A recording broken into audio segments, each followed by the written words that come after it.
teníamos varias de las características de la banda, ¿no? Bueno, este es el himno de la banda y es lo que hace que la gente termine de enloquecer. Y el otro hecho es el de tocar frente a públicos masivos y frente a esos pogos que se forman y ese contacto tan visceral que genera el rock, el tipo de rock que ustedes hacen y la banda en particular, ¿no? O sea, esa exigencia de estar siempre al mango en el escenario. Sí, ha ido cambiando en la época reciente por la edad de sus componentes, pero no, nosotros creo que tuvimos en el año 2003 un reenganche generacional todavía, un plus, o sea, de la historia de Buitres fue muy buena, ni bien empezamos, o sea, nos costó un poco, pero prácticamente rápidamente tuvimos un público, enganchamos enseguida con la gente más o menos que era de nuestra edad, y todos teníamos más o menos 24, 25 años y enganchamos rápido. Después tuvimos algunos vaivenes, pero en el 2003, donde ya éramos tipos maduros, volvimos a meter un disco como Mientras, que otra vez nos masificó, digamos. Claro, cuando hablas de 2003 ya estás hablando de una época en la cual había otra generación de bandas posteriores, ¿no? Ya había... No te va a gustar y no te va a gustar. La Vela sobre todo, Trotsky también en un momento de popularidad altísimo.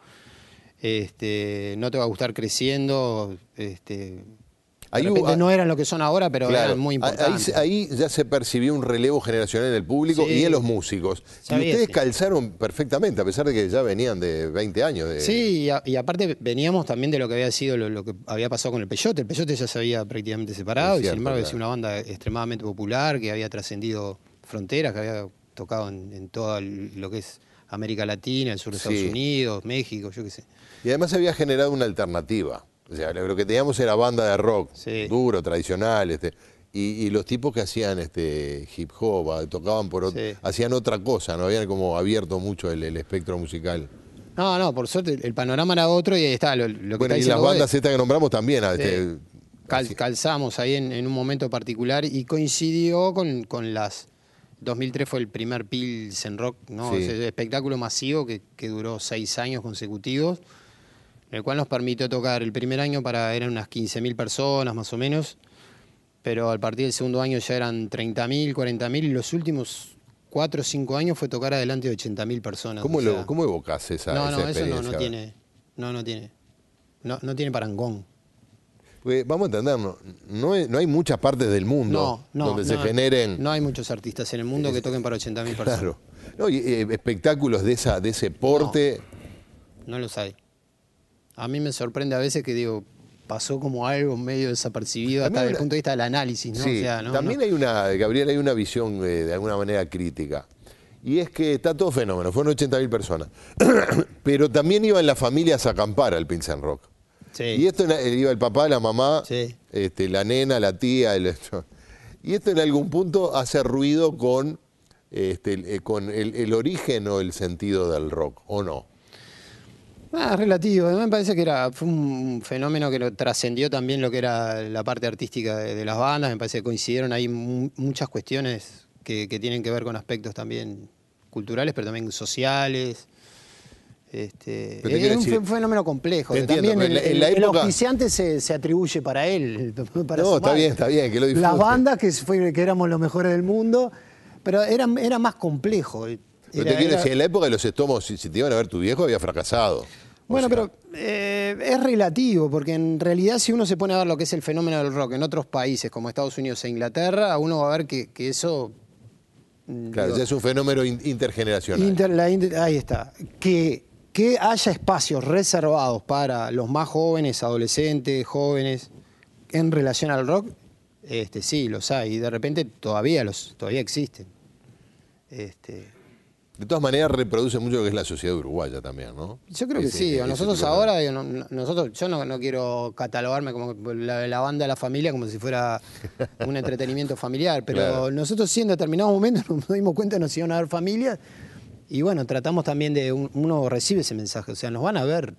Primero eran los hermanos grandes que se van a los chicos, pero ahora después son los padres que se van a los hijos.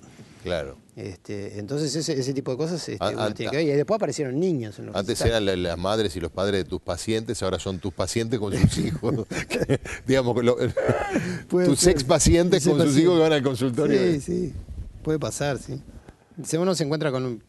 Y aparte también un público muy variado desde el punto de vista social. Digo, nosotros también, en el análisis que haces vos de un espectáculo masivo que era en el centro del país, ¿no? En el departamento Sí. de Durazno, la banda también recoge la cosecha, particularmente para nosotros, la cosecha de años yendo todos los años a tocar a todos los departamentos del interior. Claro. Digo, ahí se conjuntaban, así no, ahí no iba la gente de Montevideo a Durazno, ahí iban gente de todos los departamentos. Claro.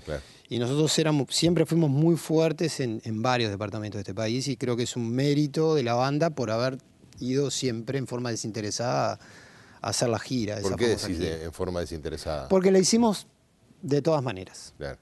La hicimos de todas maneras. Y la que estábamos más orgullosos fue la del 2002, cuando teníamos toda la gira armada y se cayó el país. Cayó todo. Claro.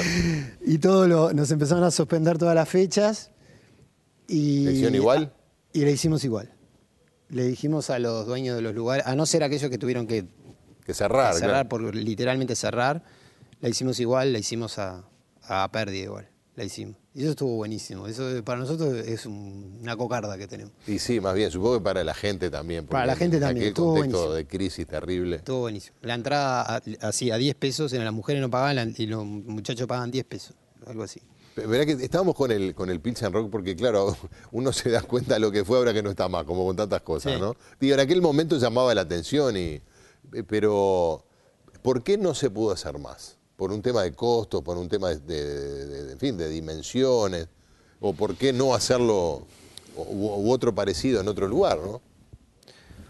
Bueno, ahí quedó algo, quedó una esencia y hasta un mito de lo que fue ese festival, ¿no?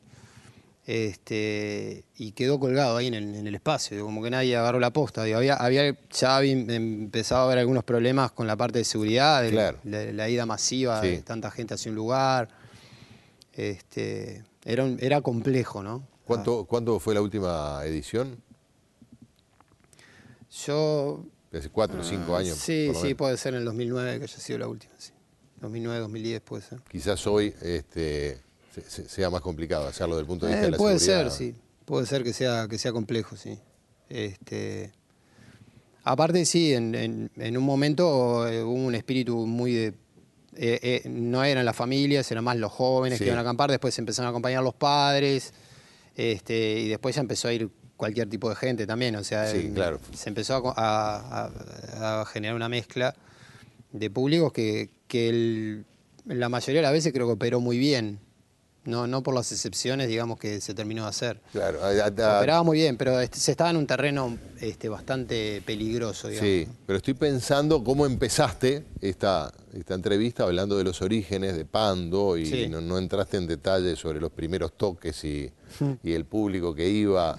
No me refiero al aspecto, sino a la cantidad. Sí. Y pensar, o digamos como pregunta, ¿con qué soñabas en ese momento? Y si te imaginabas que un día ibas a cantar en Durazno para 80.000 personas que te venían a ver. No, nadie podía pensar que algún día iba a pasar. Es más, cuando pasó lo de Estómagos, con Estómagos, Traidores, Tontos, Neo 23, llenamos 2 o 3 teatros de verano en un corto periodo, y después en los Montevideo Rock tuvimos una presencia muy, muy importante, o sea, había bandas extranjeras y nosotros tocábamos a la par casi y teníamos respuesta del público. Cuando se va para abajo toda esa primera etapa del rock nacional, todos pensamos que nunca más en la vida nos íbamos a ir a tocar el teatro de verano para... Que era el final. Claro, aunque estuviéramos tocando, pensamos, bueno, sí, vamos a tocar, pero en los inicios de Buitres tampoco nos imaginamos que...